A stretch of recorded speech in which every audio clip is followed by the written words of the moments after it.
Right before we dive in, let's make this story bigger than just me and you. Tell me in the comments, what part of the world are you watching from? And what's the clock striking there? Morning, night, or somewhere in between? I want to see how far this story can reach. Now lean closer. Here's where it all begins. The wedding dress felt like a burial shroud as 17-year-old Céleste Beaumont stood trembling before the mirror in her tiny room above the general store. Downstairs, she could hear the raucous laughter from the Crimson Rose Saloon, where her sister Marguerite held court like a queen among the drunken miners and cowboys of Devil's Canyon. The white lace that should have symbolized purity and hope instead felt like chains binding her to a fate worse than death. Through the thin walls, Céleste could hear Marguerite's sultry voice negotiating the final terms of the arrangement that would destroy both their lives. "Sheriff Beauregard gets what he wants from me," Marguerite was saying, her words dripping with calculated seduction. "And my baby sister marries your boss. Everyone wins except the girl, but who cares about her feelings?" The casual cruelty in her sister's voice cut deeper than any blade could have managed. The man Marguerite was speaking to remained silent, but his presence filled the room below like smoke from a funeral pyre. Jake, Black Jack Malone, was the most feared outlaw in the territory, a killer whose reputation stretched from Texas to California, like a trail of blood and broken dreams. The fact that he wanted to marry an innocent girl like Céleste spoke to appetites that went far beyond simple lust.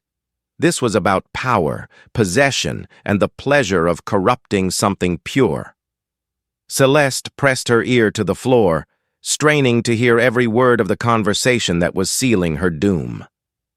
Sheriff Antoine Beauregard's voice joined the discussion, thick with desire and whiskey, as he praised Marguerite's beauty and agreed to look the other way while Malone's gang operated freely in Devil's Canyon. The corruption was complete. Law and order sold for a woman's affections. Justice traded for temporary pleasure. A knock at her door made Céleste's blood turn to ice water in her veins. "Time to go, little sister," Marguerite called out, her voice carrying false sweetness that barely concealed the steel beneath. "Your husband-to-be is waiting, and we wouldn't want to keep such an important man disappointed." But as the door opened to reveal Marguerite's face, something else appeared that would change everything. A shadow moving across the window that shouldn't have been there, suggesting that this wedding had attracted more attention than anyone had planned.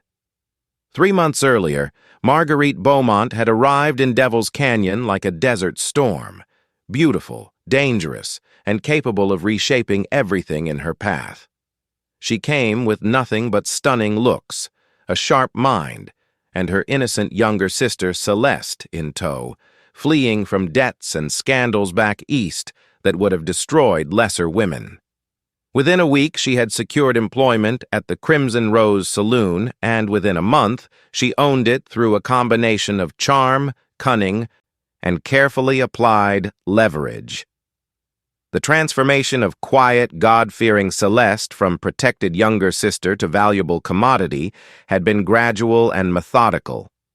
Marguerite began by isolating the girl from potential friends and suitors, convincing her that the frontier was too dangerous for someone so innocent and sheltered. "You need someone strong to protect you," she would say while counting the evening's profits from her gambling tables. "Someone with power and connections who can keep you safe from the animals that roam these territories."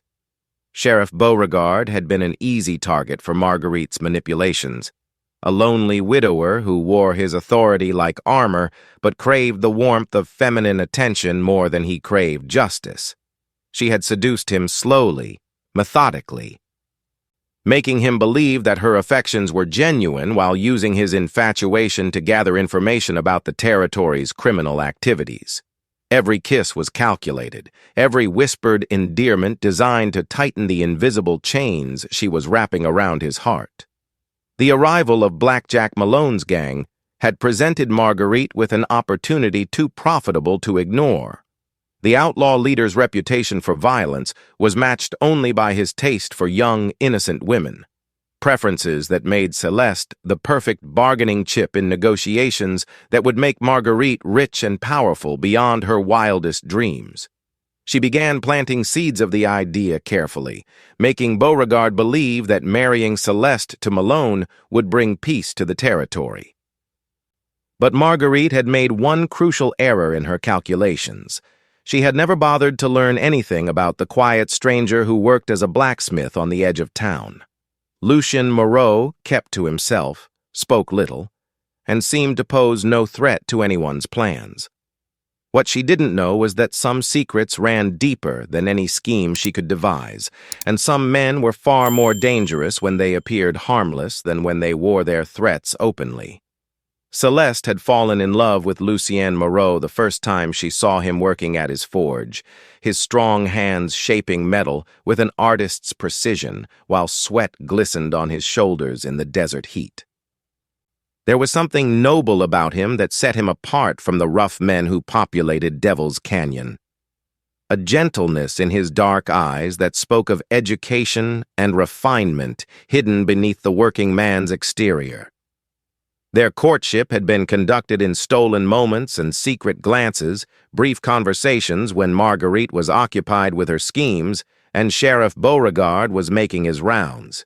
Lucien would create small items for Céleste, a silver hairpin, a delicate iron rose, small tokens that carried more meaning than expensive jewelry ever could.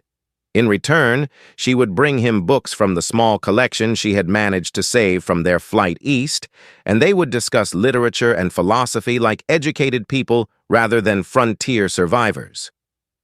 The first time Lucien kissed her had been behind the church after Sunday service, a gentle touch that promised protection and devotion rather than passion and possession. "I want to marry you," he had whispered against her hair, his voice carrying the weight of absolute certainty. "I want to take you away from here, somewhere you can be safe and happy." But even as he spoke the words, they both knew that Marguerite would never allow such an escape from her carefully laid plans. When Céleste tried to tell her sister about her feelings for the blacksmith, Marguerite's reaction had been swift and brutal. "A blacksmith?" She had laughed, the sound like glass breaking against stone. "A common laborer with dirty hands and no prospects? You think I've worked this hard to see you throw yourself away on a nobody?" The slap that followed had left more than physical marks. It had shattered Céleste's hope that her sister might choose love over profit. Now, as she prepared for a wedding that felt like her own execution, Céleste clutched the iron rose Lucien had made for her, its thorns pressing into her palm hard enough to draw blood. She had tried to send him a message, tried to warn him about what was happening, but Marguerite's control over her movements had become absolute.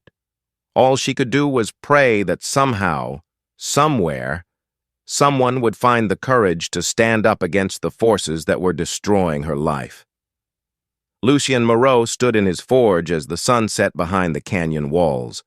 But for once, he wasn't working metal. Instead, he was cleaning and checking weapons that hadn't seen daylight in 3 years, guns that carried names and reputations that would have shaken Devil's Canyon to its foundations if anyone had known who really worked the bellows and anvil at the edge of town. The man they thought was a simple blacksmith was actually Lucas Ghost Moreau, one of the most feared gunslingers in the American West. He had come to Devil's Canyon to disappear, to bury the legend of Ghost Moreau beneath the honest sweat of manual labor and the hope of a peaceful life. The name Ghost had been earned through his ability to appear and disappear like smoke, to end conflicts before they truly began, and to leave his enemies wondering if they had faced a man or a spirit. But 3 years of quiet living had done nothing to dull his skills or slow his hand. It had simply given him something worth fighting for. The irony wasn't lost on him that Black Jack Malone, the man who wanted to marry the woman he loved, had once been on his list of targets. 3 years ago, Ghost Moreau had been tracking Malone's gang across Texas when a bullet wound and exhaustion had forced him to take shelter in a Mexican monastery. By the time he had recovered, the trail had gone cold, and he had decided to let sleeping dogs lie. Now those dogs had come to him, bringing violence and corruption to the one place he had found peace. The intelligence network that Ghost Moreau had built during his years as a gunslinger still functioned, even though he had been away from the game for 3 years. Word had reached him about Marguerite's schemes, about the corrupt bargain between the sheriff and the outlaw, and about the innocent girl being sacrificed to seal the deal.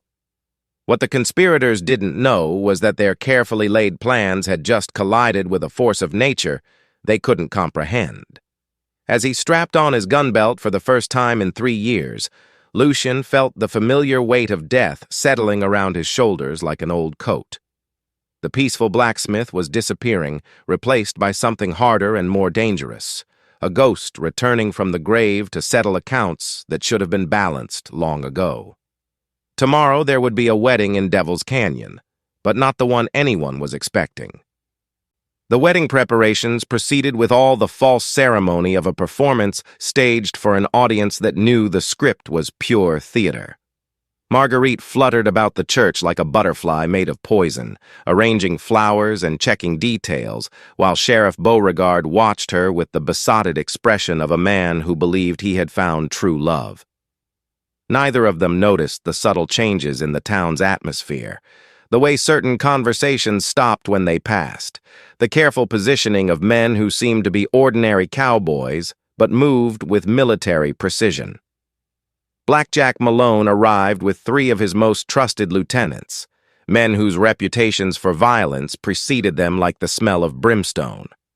They took rooms at the hotel and made themselves comfortable in the saloon, drinking and gambling while keeping careful watch on the exits and approaches. Malone himself was a study in controlled menace, tall, dark, and handsome in the way that dangerous men often were, with eyes that promised pleasure and pain in equal measure.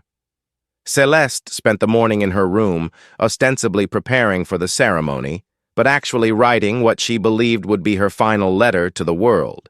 In it, she documented everything: Marguerite's schemes, Beauregard's corruption, and her own helplessness in the face of forces beyond her control.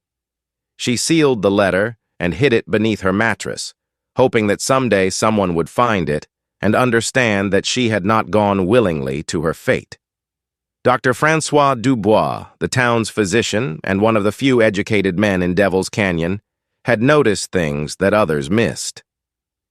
The positioning of Malone's men, the nervous energy radiating from certain quarters, and most importantly, the fact that the quiet blacksmith had not been seen in his forge since the previous evening.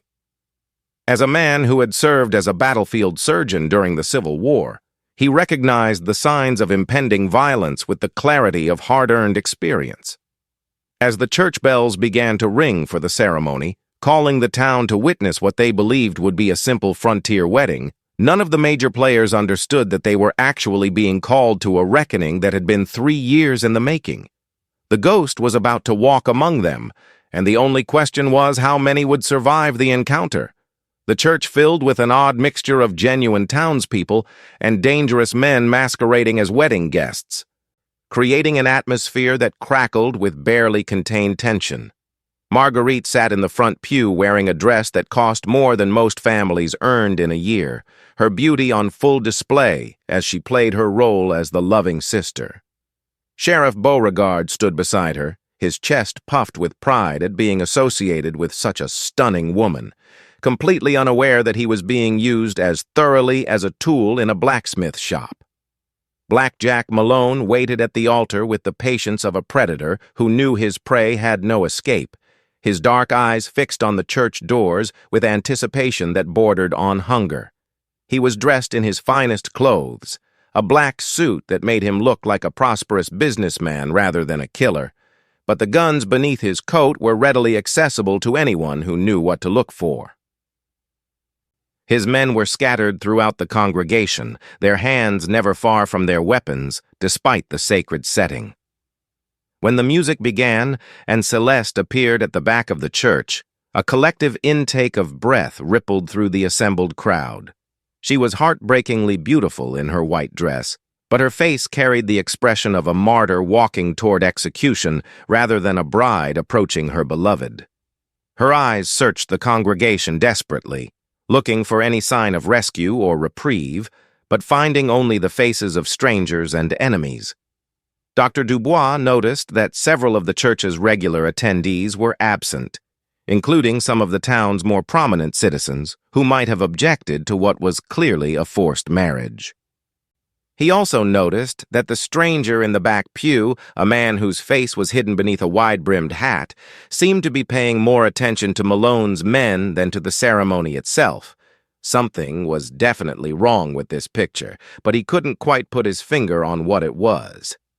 As Celeste began her slow walk down the aisle, her feet moving like she was walking through quicksand, a shadow passed across one of the church's stained glass windows.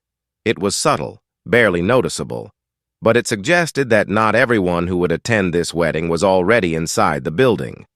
The ceremony was about to begin, but so was something else entirely. The church doors exploded inward just as Pastor Mackenzie began reciting the marriage vows, sending splinters of wood flying through the sacred space like shrapnel from a divine bomb. Through the smoke and chaos stepped a figure that made every gun in the building suddenly seem inadequate. A man in black whose very presence seemed to suck the air out of the room and replace it with the promise of swift, merciless justice. "This wedding is over," Ghost Moreau announced, his voice carrying the authority of Judgment Day itself. The congregation turned as one to stare at the apparition who had materialized among them, and several of Malone's men reached instinctively for their weapons before thinking better of it. There was something about the stranger that spoke to primal fears buried deep in the human psyche, the recognition of a predator so far beyond their league that resistance would be not just futile, but suicidal. Marguerite's carefully constructed world began crumbling the moment she saw the stranger's face. This wasn't the quiet blacksmith she had dismissed as irrelevant to her plans. This was something else entirely, something that made her blood run cold and her hands shake, despite all her experience with dangerous men. "Who are you?" she whispered, though part of her already knew the answer would destroy everything she had worked to build. Black Jack Malone turned to face the intruder with the slow deliberation of a man who had never backed down from a challenge, but his usual confidence wavered when he got a clear look at the newcomer's eyes. They were the eyes of death itself, cold, patient, and absolutely certain of the outcome of any confrontation. "You're making a big mistake, stranger," Malone said, his hand drifting toward his gun despite the warning bells screaming in his head. Ghost Moreau's response was a smile that held no warmth, only the promise of consequences that would make Malone's worst nightmares seem like pleasant dreams. "The only mistake here," he said with deadly calm, "is the one you made when you decided to force an innocent girl into marriage. That ends now, one way or another." The words fell into the church like stones into still water, creating ripples of fear and anticipation that reached every corner of the sacred space. Sheriff Beauregard struggled to process what was happening, his whiskey-soaked brain trying to reconcile the peaceful blacksmith he thought he knew with the avenging angel who had just burst into his carefully orchestrated ceremony. "Lucien," he stammered, his hand moving uncertainly toward his gun while his eyes searched for some explanation that would make sense of the transformation he was witnessing.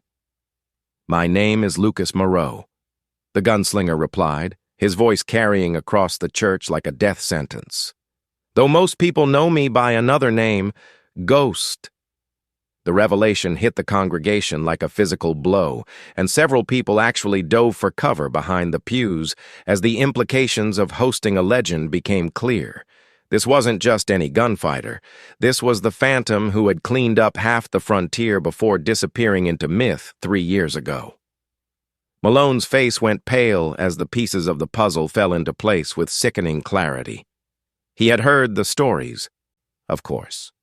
Every outlaw in the territory had heard about Ghost Moreau and his supernatural ability to appear wherever evil men gathered. But the legend was supposed to be dead, killed in a dozen different ways according to a dozen different stories. The fact that he was standing here, very much alive and clearly angry, meant that Malone had just found himself in the most dangerous situation of his criminal career. Celeste's heart soared, with a mixture of relief and terror, as she realized that her gentle blacksmith was actually the most feared gunslinger in the American West. The man who had made her delicate iron roses was the same one whose reputation could clear entire towns of wrongdoers simply by riding down the main street. But along with the joy of rescue came the crushing realization that everything she thought she knew about the man she loved had been a carefully constructed lie. Dr. Dubois found himself in the unique position of being a man of science witnessing something that transcended rational explanation. He had heard the legends of Ghost Moreau, dismissed them as frontier mythology designed to give hope to the hopeless and fear to the fearless. But now, watching the effect the man's mere presence had on hardened killers, he was forced to confront the possibility that some legends were actually too modest in their telling. The church had become a powder keg with 30 different fuses, each one burning at a different rate, but all leading to the same explosive conclusion. Malone's men were positioned throughout the congregation but found themselves at a severe disadvantage. Their weapons were concealed beneath their clothes, while Ghost Moreau stood ready for immediate action, his hands loose and ready in the classic gunfighter's stance that had become his signature.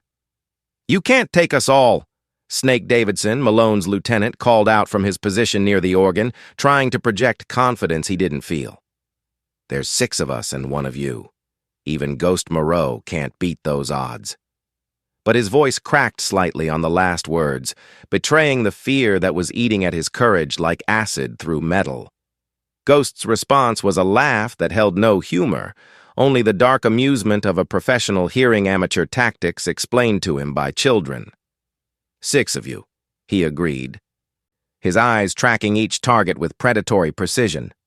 "But how many bullets does it take to kill a man? 1, if you know where to place it, and gentlemen, I never miss." The statement wasn't boastful.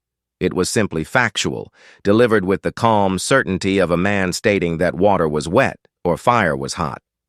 Marguerite finally found her voice, though it came out as a harsh croak rather than her usual sultry purr. "This is insane," she said, trying to reassert control over a situation that had spiraled completely beyond her manipulation. "Sheriff, arrest this man for disturbing the peace.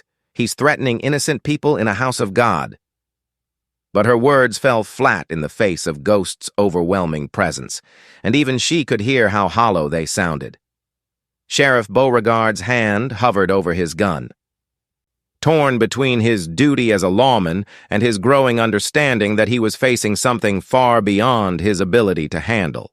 The man he had thought was a simple blacksmith had just revealed himself to be the most dangerous individual in the territory, and the corrupt bargains that had brought them to this moment suddenly seemed like deals with the devil himself.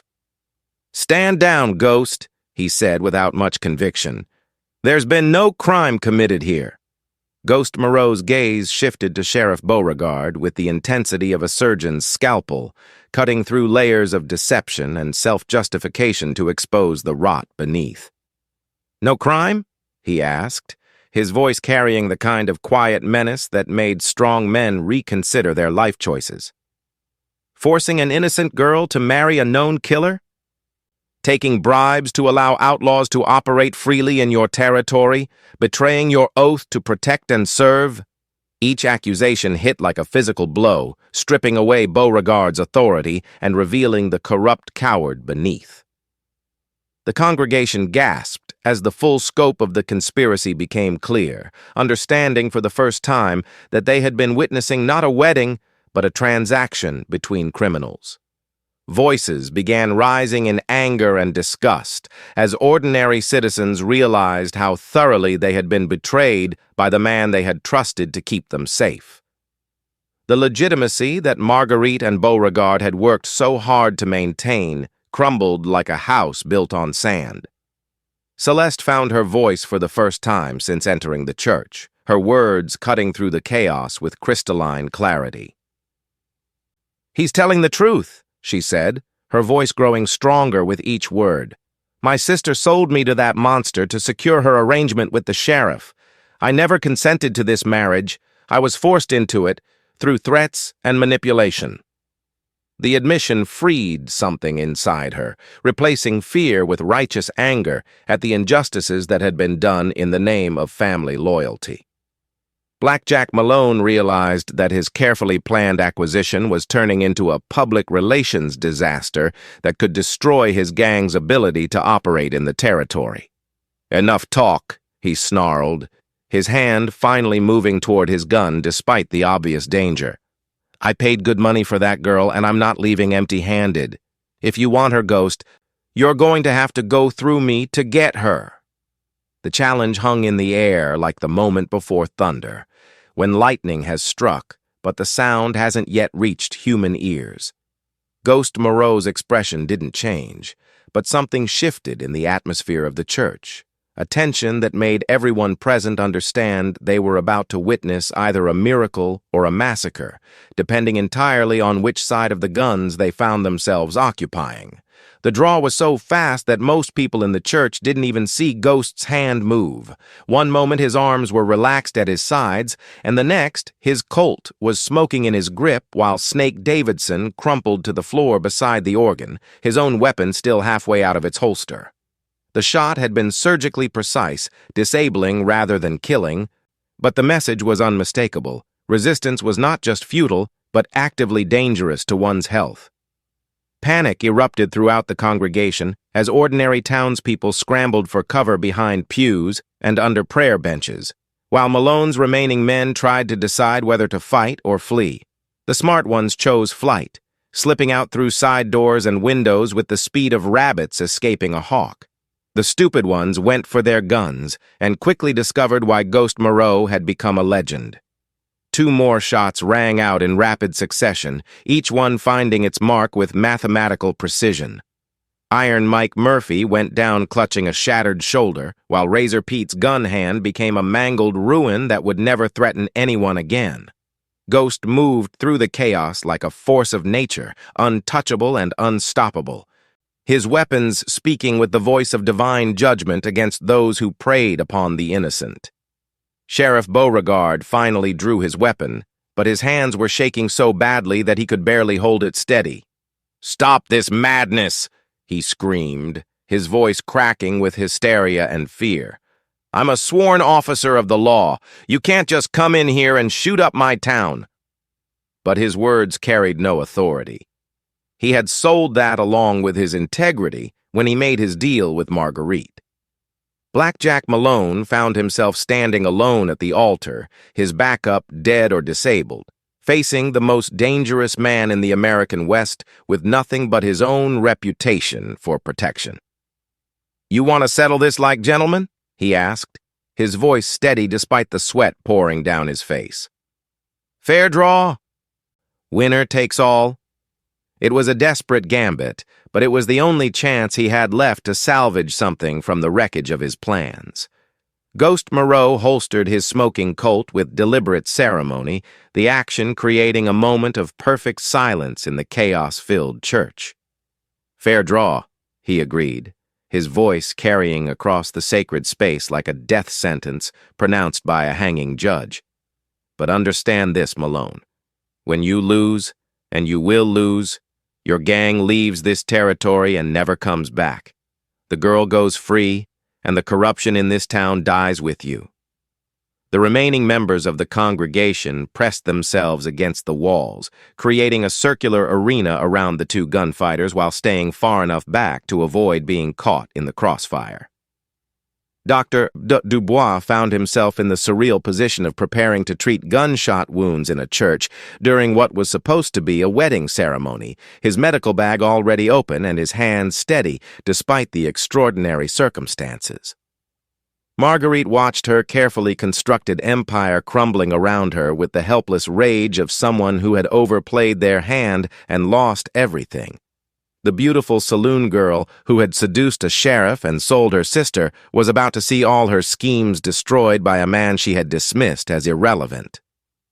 "This isn't over," she hissed at Céleste, her mask of sisterly affection finally slipping completely. "Whatever happens here, you'll never be free of me." Céleste looked at her sister with eyes that held no fear, only pity for a woman who had chosen greed over love and power over family. "I'm already free," she replied quietly. "The moment I stopped believing your lies about what was best for me, I became free. And after today, you'll have no power over anyone." The transformation from frightened girl to confident woman was complete, forged in the fire of crisis, and tempered by the support of a man willing to face death for her freedom. Pastor Mackenzie, who had been conducting the ceremony that had become a battlefield, found his voice for the first time since the interruption began. "This is a house of God!" he protested, his religious sensibilities overwhelmed by the violence unfolding in his sanctuary. "There will be no gunfighting in this sacred space." But his words were lost in the tension that filled the church like smoke from a prairie fire. And even he seemed to understand that some sins required earthly justice before divine forgiveness could begin. The two gunfighters faced each other across 10 feet of church floor that might as well have been 10 miles for all the distance it represented between life and death. Malone was fast. Faster than most men who made their living with guns. But looking into Ghost Moreau's eyes, he could see his own death reflected back at him with crystalline clarity. This wasn't just about speed anymore. It was about will, and the man facing him had the implacable determination of natural force. "Any last words?" Ghost asked, his voice carrying the courtesy of a professional about to complete a distasteful but necessary task. There was no hatred in his tone. No personal animosity, just the calm resolve of a man who had accepted the burden of being judge, jury, and executioner for those who placed themselves beyond the reach of conventional justice. Malone tried to summon the swagger that had carried him through a dozen previous confrontations, but facing Ghost Moreau was like staring into the sun, impossible to sustain and ultimately blinding. "Yeah," he said, his voice barely above a whisper. "I should have shot you in the back when I had the chance." It was an admission of defeat disguised as bravado, the last desperate attempt of a drowning man to convince himself he was still swimming. The draw happened in the space between heartbeats, too fast for normal human perception to follow.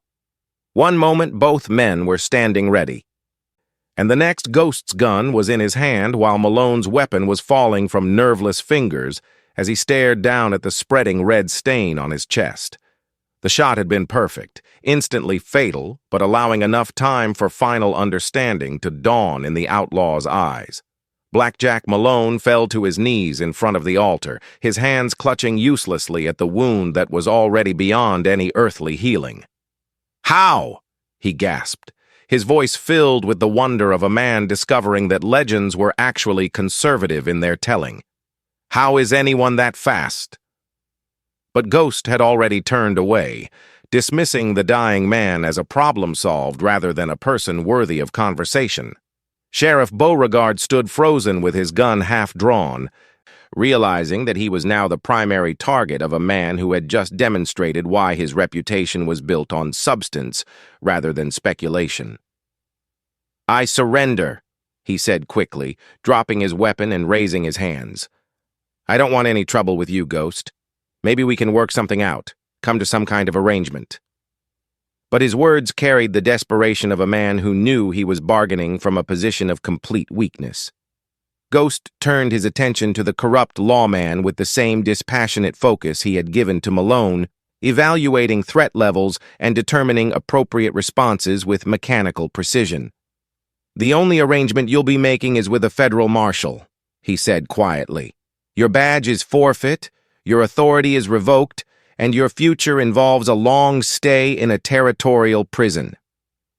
Consider yourself lucky that I believe in legal justice for those who haven't crossed the line into irredeemable evil. Marguerite made one last desperate play for control, pulling a small derringer from her dress and pointing it at Céleste with shaking hands. "Nobody moves!" she screamed, her beautiful face twisted with rage and desperation. "I've worked too hard and sacrificed too much to let some fairy tale gunslinger destroy everything I've built. The girl comes with me or I'll kill her right here in front of everyone." The church held its collective breath as the standoff shifted once again, but Ghost Moreau's response was immediate and devastating. Without even looking in Marguerite's direction, he drew and fired in one fluid motion, the bullet striking her gun hand with such precision that it disarmed her without causing permanent damage. The derringer went flying, while Marguerite stumbled backward, clutching her wounded hand and staring at Ghost with the expression of someone who had just witnessed the impossible. "The only person leaving this church in chains," Ghost said as he approached Marguerite with deliberate steps, "is you. You sold your sister, corrupted a lawman, and aided criminals in their efforts to terrorize innocent people. Justice has been a long time coming, but it's finally here." His words carried the finality of a closing door, sealing Marguerite's fate as surely as if he had locked her in a cell himself. Dr. Dubois moved among the wounded with professional efficiency, treating injuries while carefully avoiding any action that might be construed as helping criminals escape justice. Snake Davidson would live but never use his gun hand properly again, while Iron Mike Murphy and Razor Pete faced similar fates, alive but permanently reminded of the day they challenged a legend and lost. The doctor's battlefield experience served him well in prioritizing treatment based on both medical need and moral worthiness. The townspeople began emerging from their hiding places like prairie dogs after a storm, their faces showing a mixture of relief, awe, and lingering fear at what they had witnessed. Many had lived in Devil's Canyon for years without seeing violence of this magnitude, and the realization that their quiet blacksmith was actually a legendary gunslinger would reshape their understanding of reality for years to come. Pastor Mackenzie surveyed the blood and destruction in his sanctuary with the shell-shocked expression of a man whose faith had been tested by forces beyond his theological training. "What do we do now?" he asked Ghost, his voice carrying the bewilderment of someone whose ordered world had just been turned upside down. "How do we explain this to the church hierarchy? How do we sanctify this space again after what's happened here?" Ghost holstered his weapon and looked around the church with eyes that had seen too much violence in too many sacred places. "You tell them the truth," he said simply, "that justice came to Devil's Canyon today, and evil was driven out by force when words and laws failed. As for sanctification, this place is holier now than it was an hour ago, because the innocent have been protected and the corrupt have been judged." Céleste approached Ghost with tentative steps, her wedding dress stained with blood and smoke, but her eyes shining with gratitude and something deeper. "Lucas," she said softly, using his real name for the first time since learning his identity. "Is it over? Are we really free?" The question carried the weight of years spent in fear, and the hope of a future that had seemed impossible just moments before. Ghost looked down at the woman he loved, seeing not the frightened girl in a wedding dress, but the strong woman who had emerged from the crucible of crisis. "It's over," he confirmed, his voice gentler than it had been since entering the church. "But now comes the harder question. What happens next? I'm not the peaceful blacksmith you fell in love with. I'm something darker, more dangerous. The man who can give you safety is the same one who brings violence wherever he goes." Céleste reached out and took his hands, noting the calluses from forge work alongside the ingrained powder burns that marked a professional gunfighter. "You're both," she said with quiet certainty. "You're the gentleman who made me iron roses and the dangerous one who just saved my life. I don't want just part of you. I want all of you, whatever that means for our future." Her acceptance was complete and unconditional, offered freely to a man who had revealed himself to be far more complex than anyone had imagined.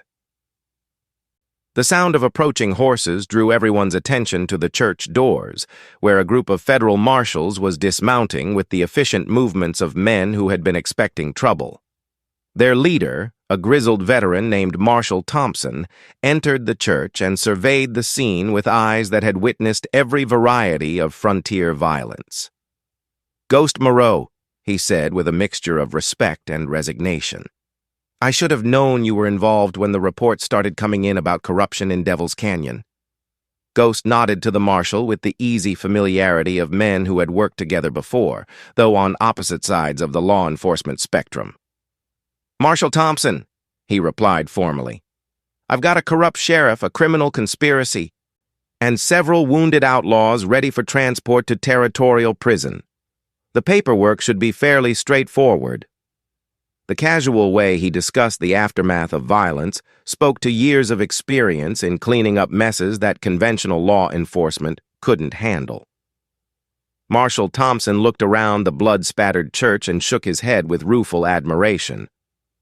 "Only you could turn a wedding into a federal case," he said dryly. "But I have to ask, are you back in the business permanently, or is this just a one-time resurrection of Ghost Moreau?"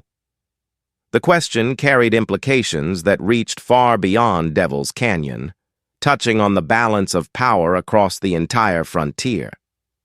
Ghost considered the marshal's question while looking at the faces around him: the grateful townspeople, the wounded criminals, the corrupt officials awaiting judgment, and most importantly, the woman whose love had given him a reason to break cover after 3 years of peaceful anonymity. "That depends," he said slowly, "on whether justice can be served by a blacksmith who occasionally straps on guns, or if it requires Ghost Moreau to ride the territory full-time." Marshal Thompson understood the implications immediately. "The territorial governor has been asking about you," he admitted. "There's been talk of offering you an official position, federal marshal with unlimited jurisdiction and the authority to clean up situations that regular law enforcement can't handle. The pay's good, the authority is absolute, and you'd be doing what you do best in service to legitimate government." Celeste felt her heart sink as she realized the choice being offered to the man she loved. She could see the appeal in the marshal's words, the chance to use his skills for good on a larger scale, to become officially what he had always been unofficially. But she also understood what it would mean for their future together, the constant danger and separation that would come with such a position. "I need time to think about it," Ghost said finally, his eyes never leaving Celeste's face as he spoke. "There are factors to consider that go beyond professional obligations." The weight of the decision was clear in his voice. He was being asked to choose between the legend he had been and the man he wanted to become, between duty to the frontier and responsibility to the woman who had given him a reason to hope for something better. Dr. Dubois had finished treating the wounded and now approached Ghost with the careful respect of a man addressing living history. "Whatever you decide," he said quietly, "know that what you did here today saved more than just one woman's life. You saved this entire town from corruption and violence that would have destroyed us all eventually. That has to count for something in your calculations." As the federal marshals led away the prisoners and the townspeople began the process of cleaning up their blood-stained church, Ghost and Celeste found themselves alone in the space where their future had been decided by violence and courage. The afternoon sun streamed through the stained glass windows, painting their faces in colors that spoke of redemption and renewal despite the destruction that surrounded them. "Tell me what you're thinking," Celeste said softly, her hand still clasped in his as they stood before the altar where she had almost been married to a monster. "Don't make this decision based on what you think I want to hear. Tell me what your heart is saying." Her voice carried the strength that had emerged during the crisis, the backbone of a woman who had faced her worst fears and survived. Ghost was quiet for a long moment, his eyes taking in the details of the church that had become a battleground for their future. "For 3 years, I've been hiding from who I was," he said finally, "telling myself that I could be a different man, that the violence and the legend were things I could just put aside like old clothes. But today showed me that some things can't be abandoned. They can only be transformed." "Transformed how?" Celeste asked, though she thought she might already know the answer. She had seen something in his eyes during the confrontation, a sense of rightness and purpose that had been missing from their quiet moments together. The peaceful blacksmith had been a disguise, but the man underneath was something far more complex and necessary. "The territory needs Ghost Moreau," he admitted, the words carrying the weight of reluctant acceptance. "But Ghost Moreau needs something to fight for beyond just justice and duty. He needs a home to come back to, a reason to be careful instead of reckless, a future that's worth surviving for." His eyes met hers with an intensity that made her breath catch, carrying a question that would determine the shape of their lives together. Celeste smiled then, the expression transforming her face from merely beautiful to radiant with understanding and love. "Then we'll build that future together," she said with quiet certainty. "You'll be the marshal the territory needs, and I'll be the home you come back to. It won't be easy, but nothing worthwhile ever is." The decision was made, sealing their fates together as surely as any wedding vows could have managed. 6 months later, Federal Marshal Lucas "Ghost" Moreau returned to Devil's Canyon after completing his first official mission, the capture of the Donovan gang, whose reign of terror across 3 territories had ended when they made the mistake of targeting a train carrying orphans to new homes. His reputation had only grown since accepting the federal appointment, but now it was tempered by official sanction and legal authority that made his work both more effective and more sustainable. The town had transformed in his absence, the corruption and fear that had defined it replaced by prosperity and hope as honest businesses flourished under legitimate law enforcement. The Crimson Rose Saloon had been converted into a respectable hotel, while the church had been rebuilt and rededicated as a symbol of renewal and redemption. Dr. Dubois had been elected mayor, bringing educated leadership to a community ready to join the civilized world. Celeste waited for him on the porch of their new home, a modest house on the hill overlooking the town, built by a blacksmith who still worked his forge when duty didn't call him away. She wore a simple blue dress that complemented her eyes, and her smile carried all the warmth and welcome that a man could ask for after weeks of tracking dangerous criminals across hostile territory. "How did it go?" she asked as he dismounted and climbed the porch steps, noting the new lines around his eyes and the careful way he moved that suggested recent violence. She had learned to read the signs of his profession, to gauge the cost of each mission in scars both visible and hidden, but she had also learned to help him heal from those costs, to be the peace that balanced the chaos of his work. "Justice was served," he replied simply, settling into the chair beside hers and looking out over the town they had helped save. "The Donovan gang won't be threatening anyone else, and the families they hurt will have their compensation and their closure. It's not enough to undo the damage, but it's a start." His voice carried the satisfaction of work well done, mixed with the weight of responsibilities that would never truly end. As the sun set behind the canyon walls, painting the sky in shades of gold and crimson that matched the justice Ghost Moreau had brought to the frontier, Celeste took his hand and smiled at the man who had chosen love over loneliness and purpose over peace. Their wedding had taken place in the rebuilt church 3 months earlier, attended by grateful townspeople and federal officials who understood they were witnessing the union of legend and reality. The stories of Ghost Moreau continued to spread across the frontier. But now they carried new elements, tales of a gunslinger who fought for law instead of personal vengeance, who protected the innocent while building a life with the woman he loved.